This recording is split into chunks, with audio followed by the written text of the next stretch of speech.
Hello बच्चों, let's read this question. The question say that assertion most of factories waste are considered acidic in nature. Reason usually base are added to all factory waste before discharging into the water bodies. अब इसके regarding बच्चों चार option given है, इन चारों में से correct को identify करना है। तो सबसे पहले समझेंगे की कॉन्सेप्ट। की कॉन्सेप्ट क्या होगा बच्चों? फैक्टरीज वेस्ट, फैक्टरीज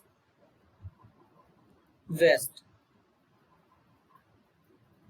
बच्चों जो फैक्ट्री से निकलने वाला वेस्ट होता है वो ज्यादातर केस में क्या होता है, एसिडिक नेचर का ही होता है बच्चों। अब वो एसिडिक नेचर का होता है तो उससे एक प्रॉब्लम ये होता है कि जो एक्वाटिक लाइफ होता है, यानी ऐसे एनिमल जो वाटर में रहते हैं, उनका एक्वाटिक लाइफ जो होता है वो क्या हो जाता है बच्चों, डेंजरस हो जाता है। कैसे?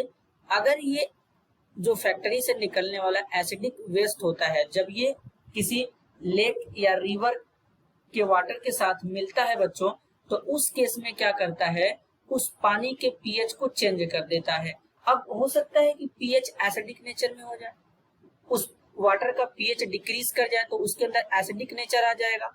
अब एसिडिक नेचर आने के कारण बहुत सारे एक्वाटिक एनिमल जो होते हैं वो डेड कर जाते हैं बच्चों। बहुत सारे एक्वाटिक एनिमल जो होते हैं वो डेड कर जाते हैं। तो most of the time basically अगर हम बच्चों बात करें, as factory wasted, factory waste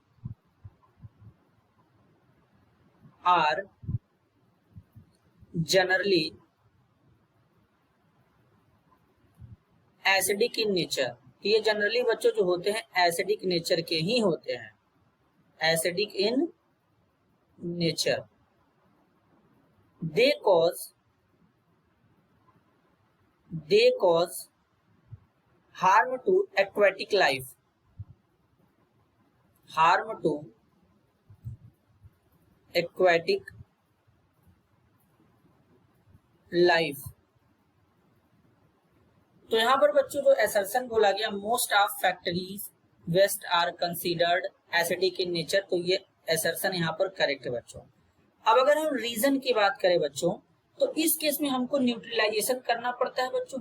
neutralisation का मतलब क्या है कि अगर हमारे पास एसिड है तो हम बेस का यूज करेंगे, दोनों न्यूट्रलाइज कर जाएंगे बच्चों। और न्यूट्रलाइज कर जाएंगे तो इससे क्या हो जाएगा, वो जो एक्वाटिक लाइफ जो बच्चों डेंजरस हो रहा था, जो खतरे में पड़ रहा था, तब नहीं हो पाएगा ऐसा, उसको बचाया जा सकता है न्यूट्रलाइजेशन करके।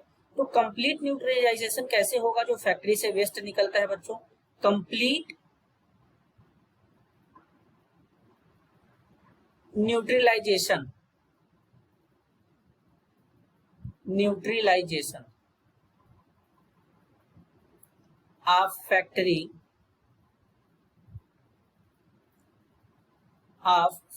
Waste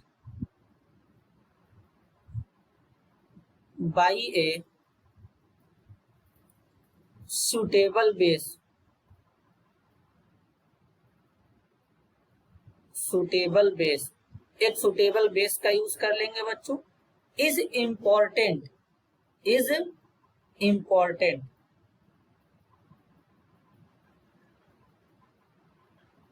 before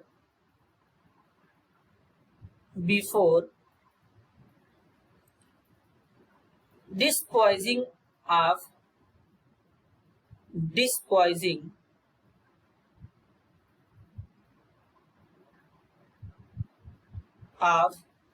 it in water bodies, it in water bodies।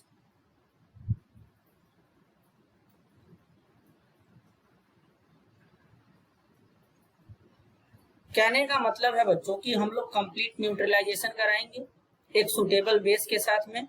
इससे पहले कि वाटर बॉडी हमारा जो है वो डिस्पॉइजिंग हो, उससे पहले ही वहां पर बेस ऐड करके न्यूट्रलाइजेशन करा देंगे। तो इससे हम लोग उसके एक्वाटिक लाइफ को बच्चों प्रिजर्व कर सकते हैं, बचा भी सकते हैं। तो रीजन में बोला गया usually base are added to all factories waste, मतलब जितने भी फैक्ट्री के, सभी फैक्ट्री के जो वेस्ट होते हैं उसमें बेस ऐड करेंगे before discharging into the water bodies. ये बिल्कुल करेक्ट है बच्चों। एसर्शन और रीजन दोनों करेक्ट है, एसर्शन ए के लिए, रीजन आर भी करेक्ट है बच्चों। तो करेक्ट आंसर होगा option A, both A and R are individually true and R is the correct explanation of A. This is your answer. I hope you understood well. All the best.